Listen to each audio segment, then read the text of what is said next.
আসসালামু আলাইকুম ওরহমতুল্লাহি ওবরাকাতু। আজকে আমরা এই ভিডিওতে আলোচনা করব যে কোনো কিছু কেনার ক্ষেত্রে সফল হওয়ার দোয়া, লাভবান হওয়ার দোয়া। আমরা সবসময় দামাদামি করে জিততে চাই, কিন্তু এই দামাদামিটা যদি আল্লাহর পক্ষ থেকে আল্লাহ তাআলা আপনার জন্য সহজ করে দেন, তাহলে বিষয়টা কেমন হয়।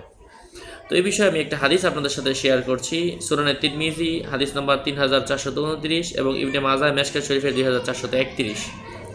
ইবনে মাজাহ শরীফের মধ্যেও হাদিসটা এসেছে। হাদিসটার মধ্যে এসেছে আল্লাহ হযরত ওমর রাদিয়াল্লাহু আনহু থেকে বর্ণিত, আল্লাহ রাসূল সাল্লাল্লাহু আলাইহি ওয়াসাল্লাম ইরশাদ করেন, বাজারে প্রবেশের পূর্বে তুমি এই দোয়া পড়ো, তুমি সফল হবে, তুমি জিতবে। দোয়াটা হচ্ছে লা ইলাহা ইল্লাল্লাহু ওয়াহদাহু লা শারীকা লাহু লাহুল মুলকু ওয়া লাহুল হামদু ইউহয়ি ওয়া ইউমীতু ওয়া হুয়া হাইয়্যুন লা ইয়ামুতু বিয়াদিহিল খায়র ওয়া হুয়া আলা কুল্লি শাইইন কাদির।